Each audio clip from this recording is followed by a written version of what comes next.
মধুপুরে মিথ্যা মামলার প্রত্যাহার ও গ্রেফতারকৃত আবিরের মুক্তির দাবিতে মানববন্ধন। টাঙ্গাইলের মধুপুরে মিথ্যা মামলা প্রত্যাহার ও গ্রেফতারকৃত আবিরের মুক্তির দাবিতে মানববন্ধন কর্মসূচি পালন করেছে মধুপুর বৈষম্য বিরোধী ছাত্র সংগঠন এনসিপি মধুপুর উপজেলা শাখা, বিভিন্ন স্কুল কলেজের শিক্ষার্থী সহ সর্বস্তরের জনসাধারণ।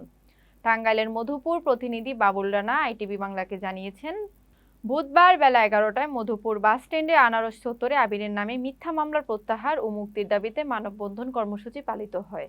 উক্ত মানববন্ধন কর্মসূচিতে মধুপুর উপজেলা শাখার এনসিপির নেতা সবুজ মিয়া বলেন, মিথ্যা মামলায় গ্রেফতার করা আবির বৈষম্য বিরোধী ছাত্র আন্দোলনে সক্রিয়ভাবে অংশগ্রহণ করে। আমার দেখা মতে সে অত্যন্ত ভালো ছেলে। আমি তার বিরুদ্ধে করা মিথ্যা মামলার প্রত্যাহারের জন্য জোর দাবি জানাচ্ছি।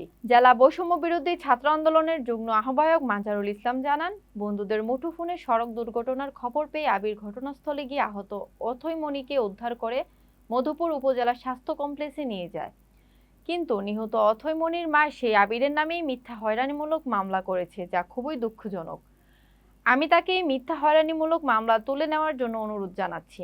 মধুপুর পৌরসভাধীন ৭ নং ওয়ার্ডের শেওড়াতলা নামক স্থানে এসে পৌঁছালে মোটরসাইকেলের সাথে পিকআপের সামান্য ধাক্কা লাগে। এতে জাকারিয়ার মোটরসাইকেলের পেছন থেকে অথৈ রাস্তায় পড়ে গিয়ে মাথা ফেটে যায়। এ ঘটনার সাথে আবির কোনোভাবেই জড়িত নয় বলে জানান মারুফ। তাদের মুখ থেকে শোনা এটা একটা দুর্ঘটনা। এখানে মিথ্যা মামলা হত্যা মামলা দায়ের করে আবিরকে ফাঁসানো হয়েছে। আমরা এর তীব্র প্রতিবাদ জানাই এবং অবিলম্বে আবির সহ যারা আসামি তাদেরকে এই মামলা থেকে প্রত্যাহার করার দাবি জানাচ্ছি এবং বর্তমানে আবির জেলে আছে, আমরা তার নিঃশর্ত মুক্তি দাবি করছি। এই সড়ক দুর্ঘটনাকে কেন্দ্র করে নিহত অথৈ মনির মা আলেয়া বেগম বাদী হয়ে সহপাঠী জাকারিয়া, লামিয়া জান্নাত, ওপি ও আবিরকে অভিযুক্ত করে গত 15 জানুয়ারি একটি মিথ্যা হত্যা মামলা দায়ের করেন। সেই মিথ্যা মামলায় নিরপরাধ এসএসসি পরীক্ষার্থী পৌরসভার নয়াপাড়া এলাকার বাসিন্দা নূরে আলমের ছেলে আবিরকে পুলিশ গ্রেফতার করে কোর্টে প্রেরণ করেন। বর্তমানে মিথ্যা মামলায় আবির জেল হাজতে রয়েছে বলে জানান তার সহপাঠীরা।